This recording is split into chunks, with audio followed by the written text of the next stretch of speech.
Austin Matthews going up against another pretty good goal scorer, and Connor Bedard. Connor Bedard is living up to all the hype. He's got his first National Hockey League point. Connor Bedard, first National Hockey League goal. And Matthews, a man on the mission. And he's one of the best goal scorers in the league. I don't think there's a skill box that Connor Bedard does not check. Austin Matthews, red hot. They're scoring goals, and they're having fun with it. Well, what a first week it's been.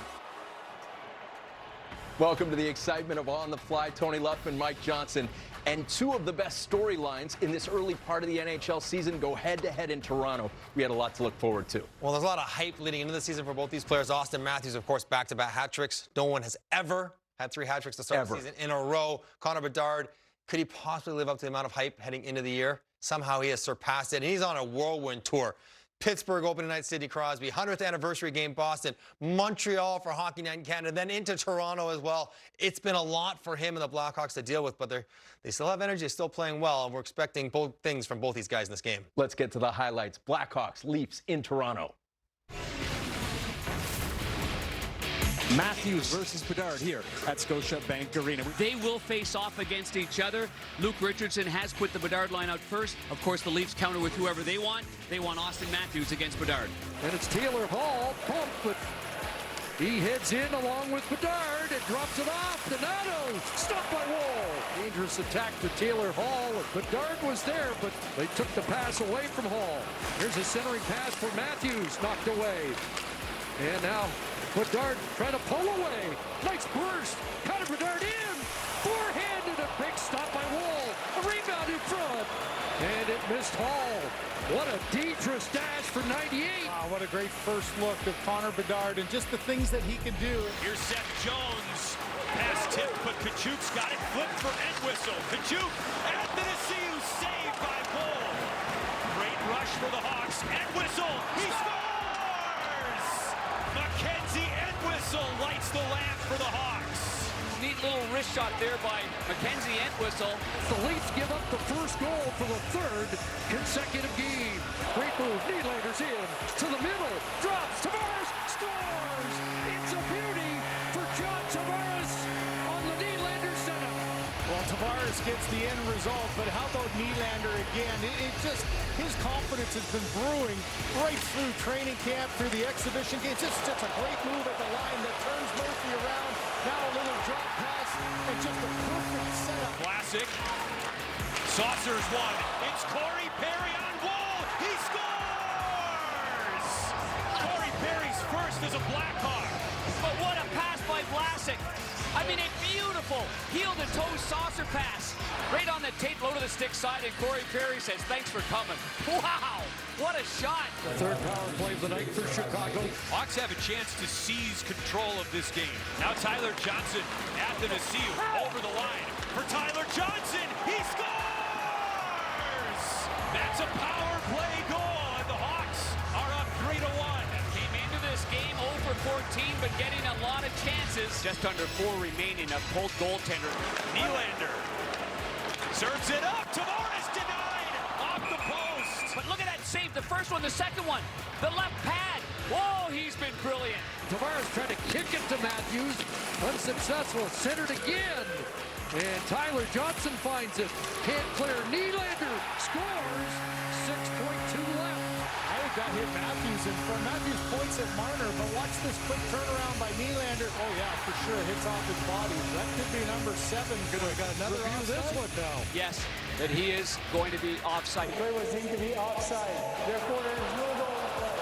Nylander blocked by Radish. Radish lines it up and scores!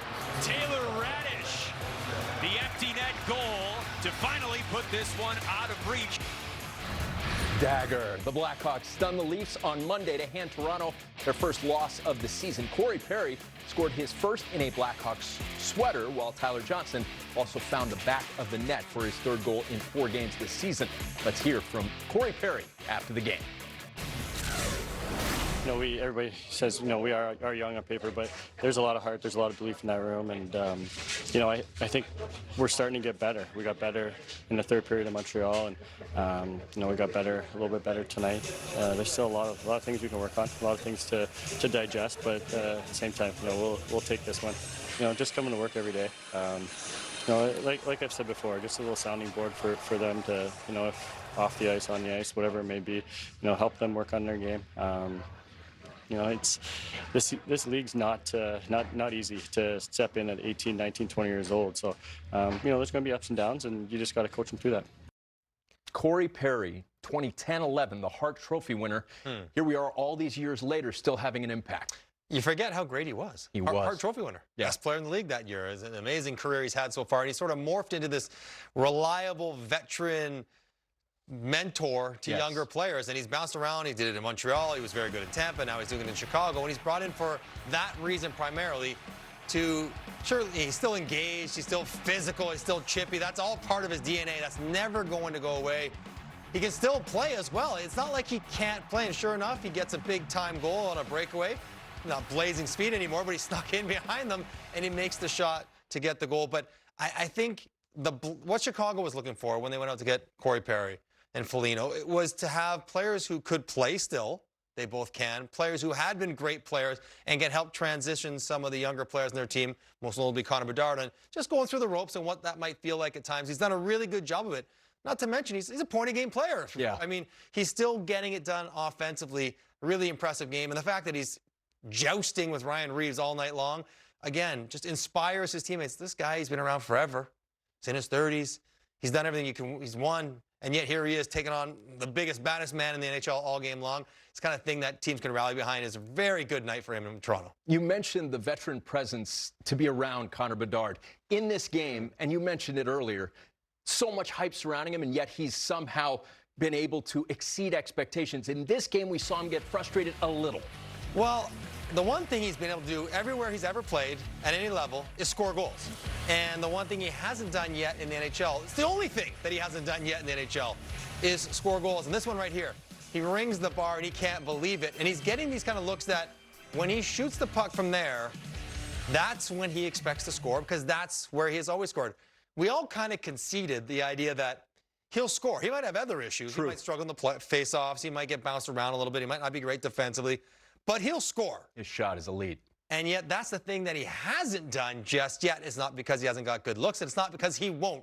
Once he gets a little confidence, once he gets that dam to burst, they will come, and they will come aplenty. But you can see, again, another night where he had lots of looks and lots of good chances and wasn't able to quite finish. A little bit of frustration, which is normal for any player, let alone one as good as he is. And there's so much expectation on him, yet he holds himself to the highest standard possible. Well, yeah, absolutely. Like, whatever we think he should do, he thinks he should do more. Whatever our standards are for him, his will be higher. However hard me, you, media, teammates are on him, he's harder on himself. Yes. That's how all athletes are wired. That's how the greatest athletes are specifically wired. So, yeah, he will be frustrated. Not because they won. He has a great team-first mentality. You've heard in a lot of his interviews. What do you remember about the first game? Remember that he won. Yep. Not that he picked up an assist. That's what's most important to him. But he also knows he wants to score. And he believes and expects himself to score. And when he doesn't, he can get a little frustrated, as he should. From a big star on the rise to the Big Apple, the Rangers and the Coyotes in New York. Fans, welcome to the 2023-2024 New York Rangers opening night. There's no score in the game. Rangers take over. Chance for a 2-on-1. Zibanejad and Kreider. Kreider scores! They go together, hand in glove. Zibanejad and Kreider combined for the goal. Fourth goal of the season for Chris Kreider. Here comes Zibanejad. Patience, and then a beautiful pass. And no chance for the goaltender. We're underway here for period 2. Cooley trying to bust around the defender. Penalty coming up. He draws one here. Delayed call against the Rangers. And the Coyotes will get Ingram to the bench, and the extra attacker here on the delayed call. To the middle. Shooting, scoring! Clayton Keller! And the Coyotes have tied it. Absolutely huge. And this is what you need your power play to do. Clayton Keller, his first goal of the season, and it's a big one. Pass tipped on goal, fired out by Shesterkin. Breakaway chance for Panarin, and it hit the referee, Kelly Sutherland. Sutherland just tries to jump out of the way. You could hear the fan reaction. They thought Panarin was moving in on a breakaway. He was. And a penalty upcoming on the Rangers. So the unsportsmanlike conduct goes to Lindgren for shooting the puck. Okay. And the initial penalty was on Lafreniere for slashing. It wasn't much, but enough. But here's a big point in the game. A 1-1 game, a minute 19 to go in the second period. To Durzi for the shot, saved. There's a rebound. Puck cleared into the corner. Looks for an opening. Feet Schmaltz, save. Shesterkin. Big save. Deflected to Schmaltz to Keller. Save with the right pad. And a clear. The chance of Igor up from the crowd. Durzi shoots. That's blocked by Drummond. He clears. And the period is over. Shesterkin comes up big. Keeps it a tie game. Panarin gets the pass and shoots. It's a power play goal. And the Rangers lead 2-1. Trocheck should get credit for that.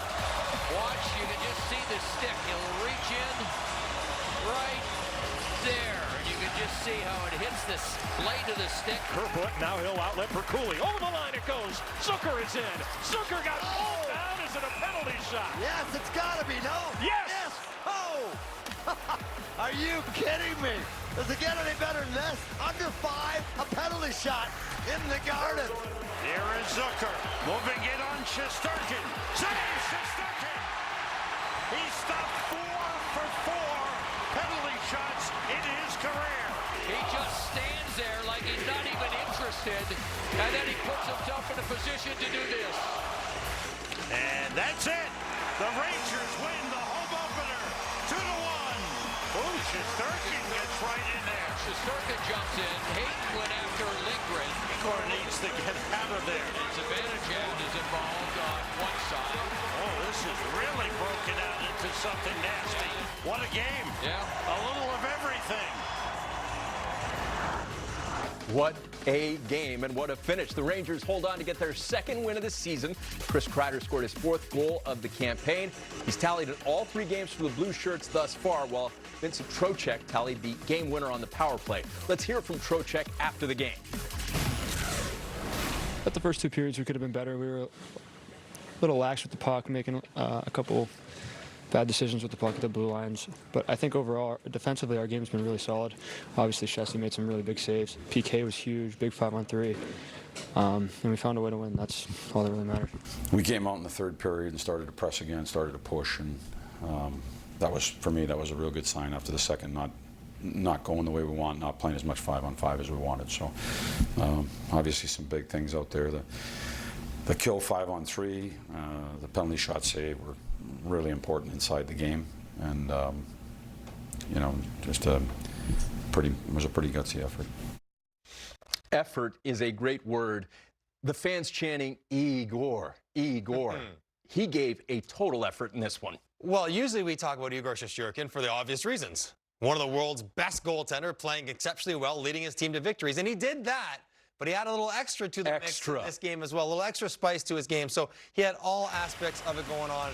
You know, obviously the goaltending. This 5-on-3 late in the second period was such a pivotal part of this game, and the penalty killers and Shesterkin going back and forth, working hard. See him take a run at Barrett Hayton there from behind, which, you know, goaltenders want to protect their crease, but he went out of his way. Like, that's actually a penalty on Igor Shesterkin, but they didn't call it because they're already down 5-on-3, so whatever. But if you're on the bench, you're like, yes, Shesty, get him. Trouba loves it. You're in it with us. And then he plays well, staring down a penalty shot in a 1-goal lead with 5 minutes to play.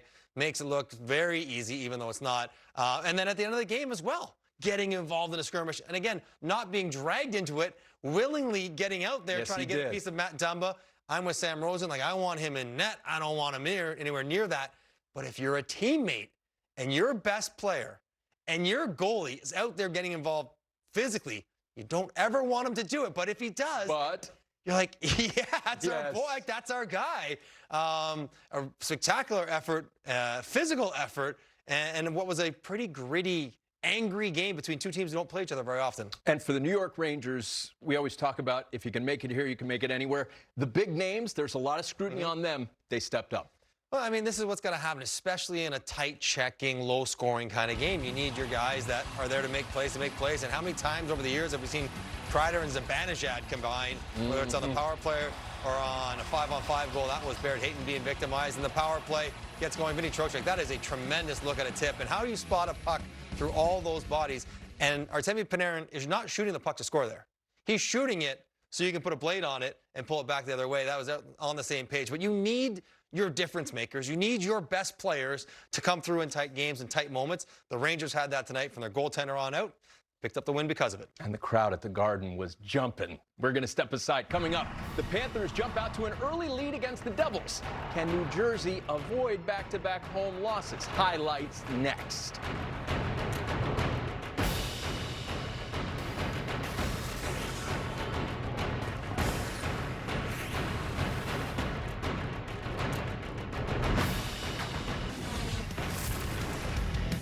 Barkov working the boards.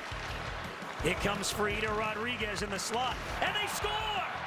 The Panthers cash in early. They've got the lead. Sneaky Sam Reinhart, another deflection goal for the Florida Panthers. This all started with Barkov winning the battle along the boards. And there's Rodriguez with the shot and the deflection right between the wickets. That's what the Panthers needed. Get that first goal. He is so underrated at the net with his stick skill.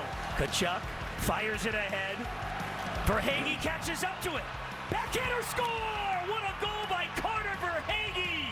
And the Panthers have the 2-0 lead in the first. Oh, boy, that's a goal in any league. He just tucks it underneath the crossbar, short side. What a pretty goal. Barkov is in. Back for Kulikov. Look out, stripped away. Kulikov takes a penalty as well. Here comes Hughes, 2-on-1, over to Toffoli. Saved by Bobrovsky. Big stop by Bobrovsky there. The Devils will go on the power play. Yeah, the Panthers got a little bit too fancy. Look at Bobrovsky. He just come across, and all he wanted to do is get that body in front. Second power play for the Devils. Hughes to Hughes. The shot. Bobrovsky the save. Rebound. Pull up. Bobrovsky another stop. Bobrovsky is down. Trying to scramble back. Jack Hughes over to brother Luke. His shot at Sergei Bobrovsky. Oh, we're looking at a little playoff bomb from the spring tonight. So the Devils are going to go right back on the power play. Jack Hughes with it. Pressured by Losterinen. Hughes centers. It comes through in the shot. Oh, what a save! Sergei Bobrovsky robs Bratt just as the power play ends. Big Bob just bailing out the Panthers again. Puts it right into the glove of Sergei Bobrovsky. Tkachuk finds Verhaeghe at the line. Kulikov beautifully holds it in with his skate. Tkachuk in front, score! Mikkola with his first as a Panther off the beautiful pass from Tkachuk. And it's 3-0. What a perfect pass. Tkachuk is just so money at putting that pass right through a maze of sticks and skates. And Nico Mikkola, that will take the pressure off. So the Panthers will get the power play. Ekman Larsson with a shot, score! Deflected in. Reinhart was out in front again. And the Panthers stretch it out to a 4-0 lead. And you see the hand-eye coordination. Now that is a big one. 59 seconds into the third. Power play and looking to find a way to score a goal. Final 20 seconds of the power play. Hughes a wrist shot, deflected, score! Eric Holla on the doorstep. Devils within 3. Well, something to cheer about for Devils fans now as they get one goal and you just never know. We know the penalty coming on Florida as Holla drives, rebound, score! Michael McLeod, and the Devils have life. Bobrovsky can't hang on to Michael McLeod. Where does he go? Right around that net. We've talked about this team. They do not quit. So with the goalie out, the Devils down 2. A 6-on-4. Hughes changes directions, whips it in, saved Bobrovsky. Here's Bratt, he delays, Bratt shoots, he scores! Devils stick with it, and it's a 1-goal game. Jesper Bratt absolutely roofs it. We got a 1-goal game here, Bill, with 2:21 left. Final seconds. Loose puck. Panthers couldn't clear. Now they get it to the line, and that'll do it. The Cats hold on for the win, the first of the season for Bobrovsky and the Panthers. What a battle. The Panthers get their first win of the 23-24 season in New Jersey on Monday. Sam Reinhart tallied twice for his 25th career multi-goal game. Matthew Tkachuk had a solid performance, 2 assists. Florida improved to 8-2-1 in their last 11 games against the Devils. Matthew Tkachuk spoke after the win. I don't know, pretty much a really good 40 minutes, but played into their hands in the third and got away from being physical and let them get back into the game. So something we'll have to learn from. We'll definitely take the first win, but I don't know if the third's a recipe for winning hockey, so we got to fix that. And guys are blocking shots and clearing out so Bob can see, and I don't know, sprawling, like desperation. We wanted to get this one bad. You know, we definitely didn't start off this road trip the way we wanted to, but to get one going back home, it's going to make everybody feel better and hopefully a really good homestand for us. So hopefully we continue meshing well and try to get some more wins. I've been waiting for this next game in particular all summer, just to be in front of the fans. I can't wait to see the reception that the fans show us, and hopefully we can put on a good show for them and try to get that first win. Matthew and his team were something to watch tonight. The Devils were one of the biggest stories coming into this season, given what they did last year, given the pace they play with. From what you've seen to this point, what's going on? I think they are transitioning to some new people in the lineup, missing some of the defensemen, adding some new bodies up front. And while they haven't sputtered out of the gate, they're picking up points. They just haven't looked the dynamic team that we thought they would be, that they were last year. And I think that's the bigger concern, is that when they're at their best, they use their speed. They beat you up the ice.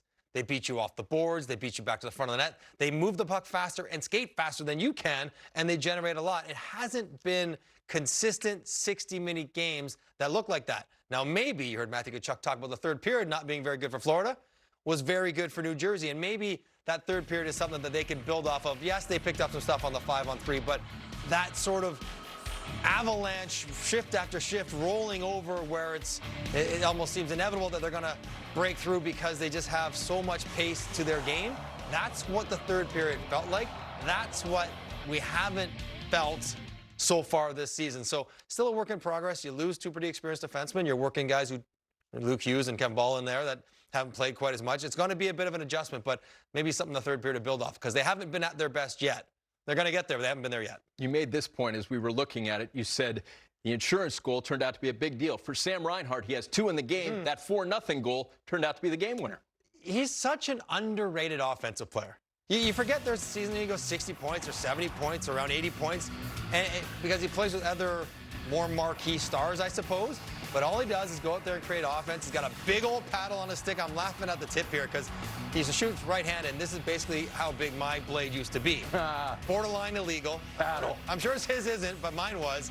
And he just gets it done around the net. Not the greatest skater, maybe not the hardest shot, but just very crafty in tight spaces. You saw him slip a couple more home, including a milestone goal in this one.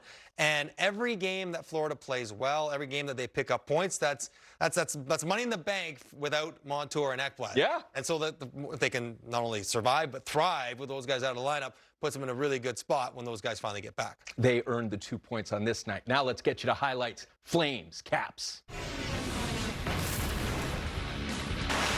Here's Dubé just inside the line with a shot. Turned away by Kevin. Rebound back to front. They score! All that pressure pays off with a goal by Adam Ruzicka, and the Flames take a 1-0 lead in Washington. Just dominating right now the Flames. The Flames get a big opportunity here to jump out to a 2-0 lead. Hanifin shoots, deflected, they score! Dylan Dubé on the redirection. It's a power play goal, and it's 2-0 Calgary. Phillips crisscrosses through center with Milano. Sonny on the go. Milano, Saucer passes a beauty. Score! Matthew Phillips burns the hand that used to feed him. Get the puck, highlight reel goal for his first under the bar and over the shoulder of the goaltender's blocker. Caps fans are loving it. Phillips, a smart guy with the puck, and he puts in his first of the year. And the back checker just about on him, but he got it up as it bounced in midair. The Caps are back in this hockey game. Caps got to build off that momentum, that energy that Phillips just provided. Closing McMichael. Snapshot. Score! Tied up at 2. The Caps very opportunistic. Markstrom looks shaky, and Connor puts it between the pads. And it looked like from up here, Phillips is going to get an assist on this too. Wilson gets lassoed down. It's a power play coming for Washington. Point. That's in the circle. The ball goes to Ovechkin back in front. Somehow Markstrom able to keep it out. What a chance there. Markstrom able to fight break that off with all sorts of traffic in the goal crease. And that'll do it for the power play. A goal post and a wild scramble, and somehow it's still tied at 2. A send in for Coleman behind the D. Coleman to his forehand. Kemper made the big stop there. There's a penalty shot coming up. 2 of the first 3 this season have been converted. This is Coleman against Kemper. Blake Coleman, slow approach. Forehand fire. Kemper the save. That is called patience by a goaltender. That is perfection. Oshie on a breakaway. Oshie right in. Stop by Markstrom. What a save by Jacob Markstrom. Out of the box on a breakaway. And that might be a game saver for Jacob Markstrom. This game requires overtime in the district. Kuznetsov with speed. Trying to cut around Montepane. Stop by Markstrom. Terrific save with the right pad as Kuznetsov got around the Flames forward and tried to tuck it in. And Markstrom says no with that right leg. Inching closer to the cage. Kuznetsov to his forehand, he scores. Caps up 1-0 in the shootout. Nazem Kadri must score for Calgary, or else Washington wins in the shootout. Nazem Kadri angles in, picks up speed, off the post. Washington gets the win in the shootout 3-2. That was a neat little celebration at the end by Kemper. Like he was rocking the baby there at the end of that. He gets the win on a beautiful game overall. And that's not rubbing in anybody's face. He's just proud to be a father and winning the game. Well done, Darcy. The new Papa and the Caps complete the comeback to get their first win of the season. Matthew Phillips scored his first NHL goal in the win to help get the Caps going. Head coach Spencer Carbery also gets his first win as a head coach in the NHL. Darcy Kemper spoke after the win. You know, it was a nice first game of the year to really feel the rubber, and you know, they were kind of hemming us in, but the guys did a great job letting me see the pucks and allowed me to get into a rhythm. So you know, it was nice, and then we were able to battle back from there. Yeah, it's a good feeling, tie game in the third period to get a shot, penalty shot, and be able to get the stop and kind of rally the guys. You're feeling good going to the shootout after that. You know, they just bring it every day. They got great attitudes, and they're working their butts off. And you know, having that energy around the rink is great for everybody. And you know, we're super happy for him. You know, against his old team, that's pretty special. There were some great moments all over the NHL on Monday night. Matthew Phillips was one of the real highlights. I'm still smiling. Darcy Kemper just said it. Gets his first of his career against his former team. And you think about the journey for Matthew Phillips, who's undersized, to say the least. 25 years old. He got into 3 games over his career with Calgary, spent a whole bunch of time in the minors, and absolutely lit the minors on fire with the Calgary Wranglers, 30-goal seasons and way more than a point a game. Just couldn't find a spot in the lineup, so he goes to Washington, earns a spot. He's playing ahead of Anthony Mantha, much higher paid player, and he's rewarded for that spot with a goal and assist, and just getting his first NHL goal. That wouldn't be enough, but I could tell you firsthand, to get it against your former team, the former franchise that you couldn't crack, that they maybe didn't believe, in your mind, you're saying they didn't believe in my ability to play at the NHL level, it is so sweet. It means the world. It means more than that when it's against Calgary in a 2-2 game. He had a goal and assist his former team. So congratulations to Matthew Phillips. Welcome to the National, and that will feel good getting against Calgary. What did not feel good for Flames fans was when this game went beyond regulation, haunting memories back to last year. It's a whole new year, Tone. It's not going to happen again. So last year, look at their record. 17 losses in extra time and shootout.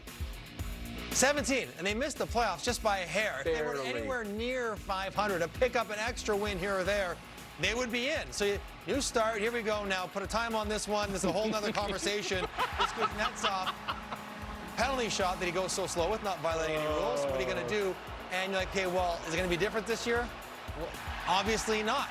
Unfortunately. They were unable to score in any of their 3 attempts. They hit the post twice, and it's another game where Calgary should have won the game. They almost outshot Washington 2-1. Up 2-0. They peppered Darcy Kemper, and they were up 2-0, gave up the lead, and were not able to get one. Sharangovich, then Nazem Kadri both hit the post. I'm not saying it's going to happen again. I almost think mathematically it couldn't happen again to the same degree that it happened last year. But the reality is, when you're a team like Calgary that plays close games. You're going to get to overtime a lot. So you're going to have to figure out to be at least around 500 to get yourself those extra points that would have made the difference last year, that will likely be needed to make a difference this year. It's just one game. I'm not overreacting, but it's a bad omen because that's what we saw a lot of last year as well. Flames fans are haunted by those memories. We're going to step aside. Coming up next, we head to Columbus, where the Red Wings had no issue finding the back of the net. More highlights are on the way.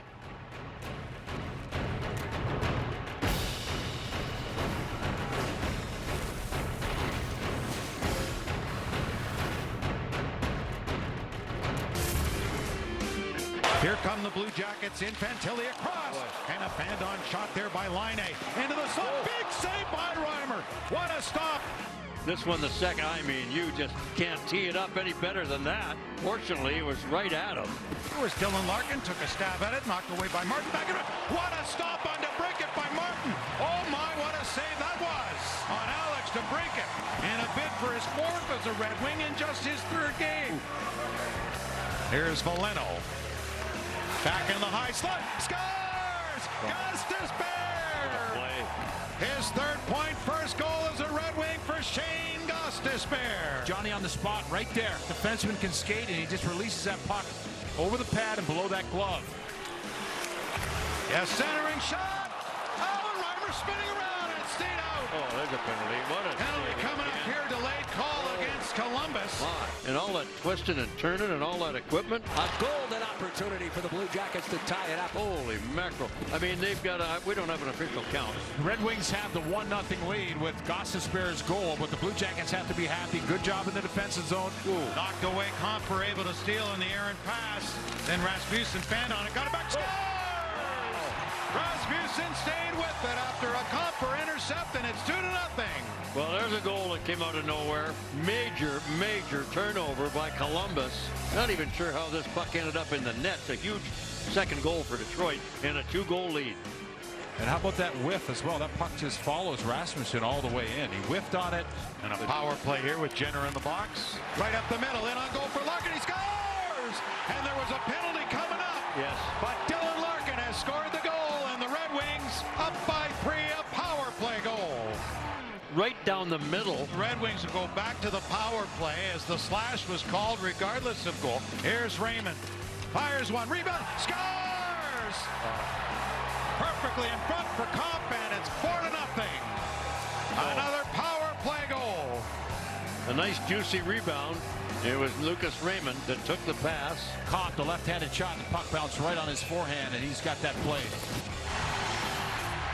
Whoa, geez, both landed rights at the same time.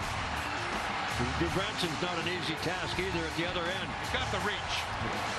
And 6'4", 232 is Kostin. And the fans are loving that because they got nothing else to cheer about here tonight. Whoa! Two big boys going at it right at center ice. And when Kostin threw that punch, he slipped and went on the heel. Look at the players banging their sticks. That two guys battling it out. Holy mackerel. Lead pass in for Kopp, who's in the clear. And there's a penalty coming. Is it a penalty shot? Yeah. It will be. Wow. And he got hooked in desperation. So Martin, there's the hook on the hands. Goes right in on Martin. The backhand gloved. Yeah, big challenge by Martin. Comes way out and then catches the speed of Kopp. As James Reimer has himself a shutout in his Red Wing debut. The Red Wings earned their second win of the season on Monday with their victory over the Blue Jackets. Shane Gostisbehere opened the scoring with his first in a Wing sweater. Rasmussen tallied in the second to start a 3-goal middle frame for Detroit. Johnny, the 23-save shutout for Reimer, as we watched it unfold, you made the point this is a savvy veteran that has delivered over a number of years. He's bounced around a little bit.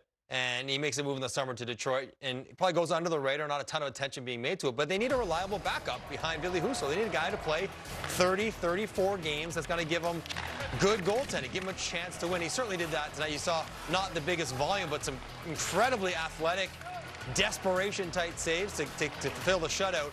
But I just think bigger picture, this guy who has a career .911 save percentage. That's better than league average, certainly was last year. He's had some really good moments. He can string good games together. If there happens to be an injury, he's been a starter previously. He's been around on not always great teams, so if he gets peppered one night, he's going to be okay with that. I just think he's the right kind of demeanor and game, if he's on top of his game, to really provide Detroit with the kind of reliable backup goaltending they're looking for. So astute pickup. He's always been pretty good. Steve Yzerman's really good at putting together a team. We know that this is year 5 of the Yzer plan. Something you pointed out about this Wings team before the season even started was they were going to have to layer their scoring. Are you seeing it? Well, certainly in a game like tonight, exactly that. I mean, is anyone going to score 40 goals for Detroit? We know DeBrincat has, maybe Larkin could, but unlikely. They need a whole bunch of guys to chip in for solid years. Not great years, which means Gostisbehere defense, maybe he gets 8 or 9. Rasmussen, he picks up 16 or 17. Coffey grabs 23. You need a whole bunch of guys scoring by committee, and if they do that, they'll have enough. Like, you look at their lineup, they have good players on all 4 lines. They don't have a 4th line that just checks and can't make plays and can't play with the puck. If they get quality seasons, not great, just quality seasons up and down their lineup from 7 or 8 of their 12 forwards, not out of the question given that they're playing with a bit of a better group, they'll have enough goals. They won't have anybody in the top 20 in league scoring, but they'll have enough goals collectively to be competitive in the very tough Atlantic. You see the kind of production they had tonight, not leaning in on any one player, any one line. That's what they're going to need all year long. The Winged Wheel have their fans excited early. We're going to take a break. When we come back, Matt Barzal and the Islanders are trying to follow up last season with another playoff berth. We'll hear from Barzal coming up next.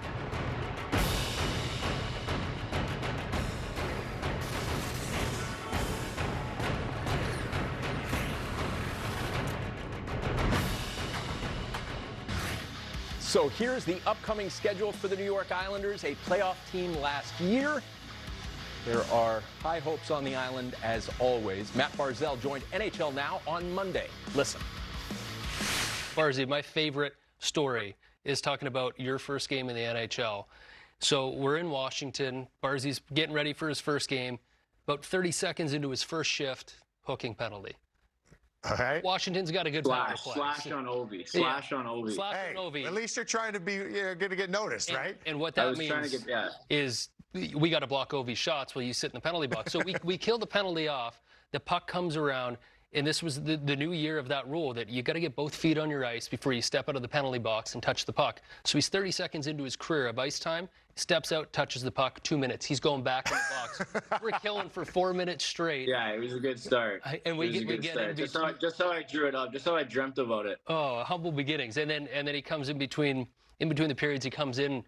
Hey boys, sorry about that, and we're laughing it off. And I think you took a penalty later on in that game, but it's incredible as time's gone on, Barzy. You're a veteran in the league now, and it's fun to think about those moments when you're starting out early on and have a rough start, but the way it's gone for you. And what's going through your head right here? You can see my face too when I touch it. I'm just like, no. I'm like, no.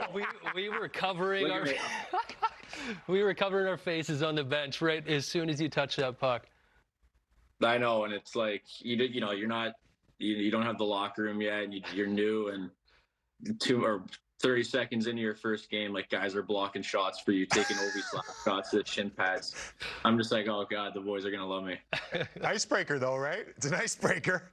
Yeah, I know. I go out there, I'm like, oh my god, imagine I score on my first shift, and then 30 seconds later I'm sitting in the box, and I'm back in there, and it's just. We turned it around though. We turned it around. That was one of the more enjoyable stories I've heard of first NHL games in a while. It was great. I tell it all the time. We can laugh about it now. I think we were laughing after the first period, so we got it out of the way quick. Hey, Barzy, I want to ask you about a former teammate of yours. You made a comment, I think, in training camp about maybe missing his face around a little bit. My good buddy, Zach Parise, I gave him a call and asked him about you. He spoke very highly of you. He was a big fan of yours. I want to ask you this about him, though. Is he still on that ARP game? Is he still doing the ARP all the time? Like, is that still his style? He's still on the ARP game. I do the ARP actually, too. So he was kind of my workout buddy during the season and stuff. But he's a bit of he's psycho when it comes to it. I lay off it a little bit during the season, but he's full, like, put the pads on the forehead and do all that kind of stuff. Oh, he's the best, though. He's the best. I mean, it's worked. He's played 18 years or whatever it was, 1,200 games. So it worked for sure. I played with him in New Jersey, and I played with him at the end of my career in Minnesota, and he was always on it, and he'd get his crew, the ARP crew, they'd be doing it, and I'd always knock it. And then right in my last year, I tried it. I had a knee injury, and I was trying to get the muscles going before it. You'd still be playing. And I was like, where's this? I was too naive, I was making fun of him so much. But for the fans that don't know, that the ARP, how would you explain it? It's like electro. It's just like, yeah, it's just like, I did not think I was coming on here and talking about this rubber. No, it's just like a different way of training, a little bit of like muscle stim and just kind of a different stimulation for your muscles. So, I mean, I've enjoyed it. I had some hip issues when I first came into the league, and then Nick Leddy, actually, who would blow me out in when we do skating stuff at the end of practice and whatnot. I'm like, how is this guy so explosive? And saw the way he trained, so I wanted a taste of it, and yeah, I've been locked in ever since. Tough. That's awesome, man. And talking about training, let's talk about last season. So it was a great start for you, like productivity-wise. You were a point a game, and it's a good story. We were in Dallas, and I was covering the game, and I saw you after morning skate, Barzy.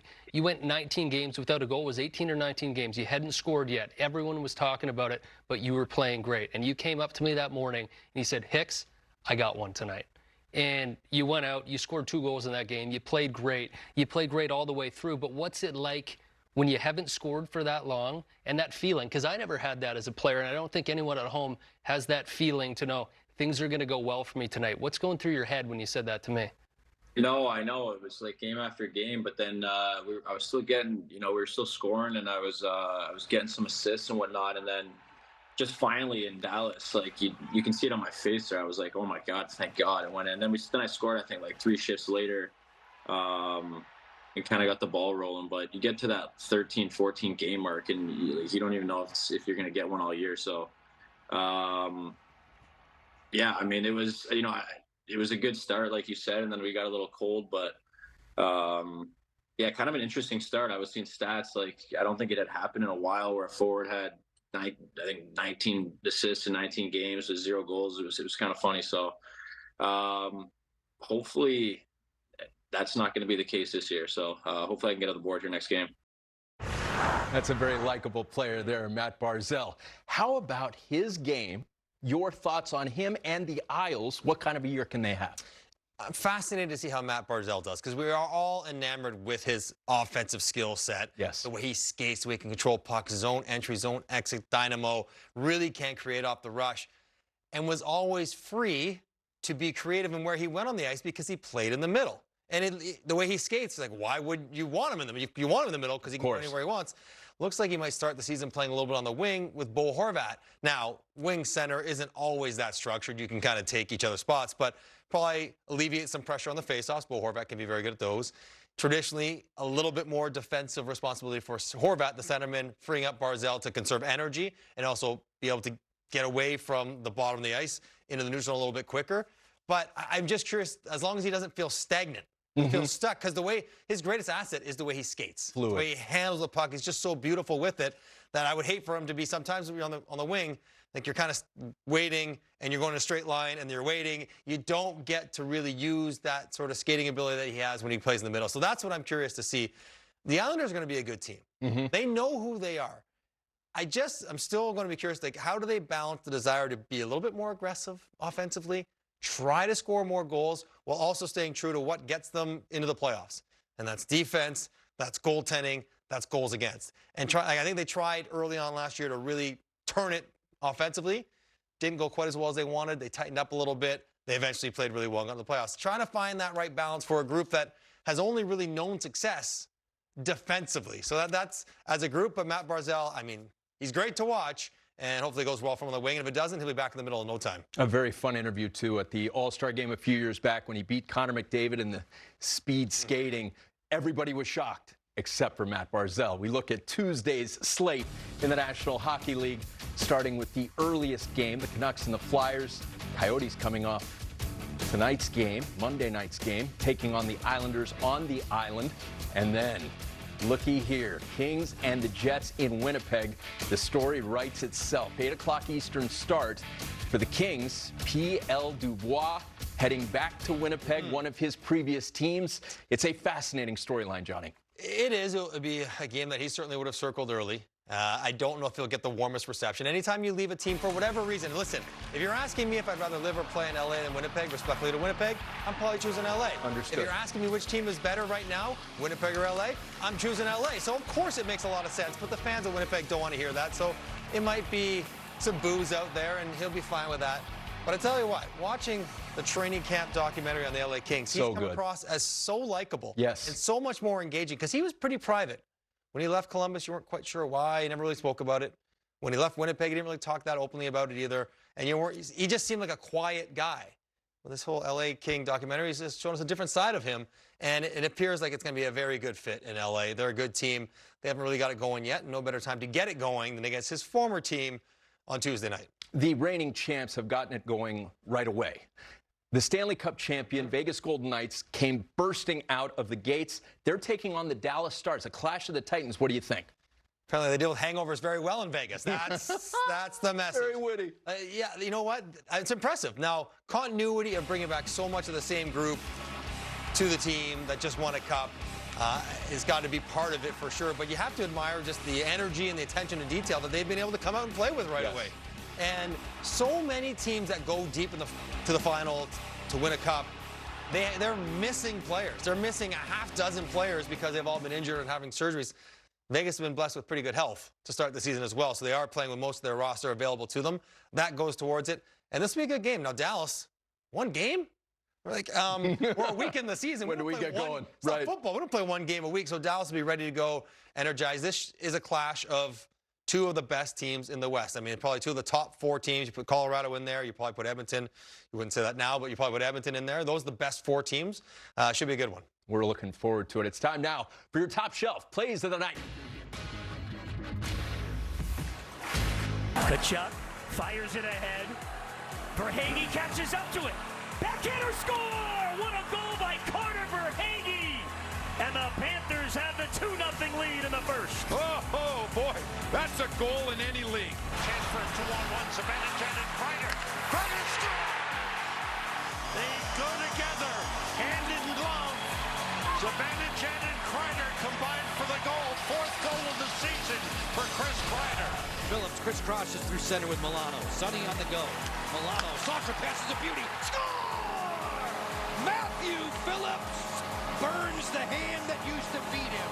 What a backhand sauce right there over the sliding D. Tanev. Bounces right onto Phillips' stick. The start, great move. Nylander's in to the middle. Drops. Tavares scores. It's a beauty for John Tavares on the Nylander setup. It's just a perfect setup right on the tees for Tavares. Time for your 3 stars of the night. 3rd star, Matthew Phillips. Scored his first NHL goal on Monday against the Flames, the club that drafted him back in 2016. 2nd star of the night, James Reimer. Stopped all 23 shots in the Red Wings shutout win over the Jackets for the 29th shutout of his career. And our 1st star of the night, Sam Reinhart, who tallied twice in the Panthers' win over the Devils, scoring his 200th career NHL goal in the process. Congrats to all of our stars, and thanks to you for watching On the Fly. We leave you now with the best from Monday. Welcome to the home opener for the New York Rangers. The Connor Bedard Tour arriving here in Toronto. You ready? Well, giddy up, partner. This is what it's all about. From center ice, bang! Give that man a new car. As expected, the talking continues. And the deflection right between the wickets. Matthew Phillips burns the hand that used to beat him. What a game. A little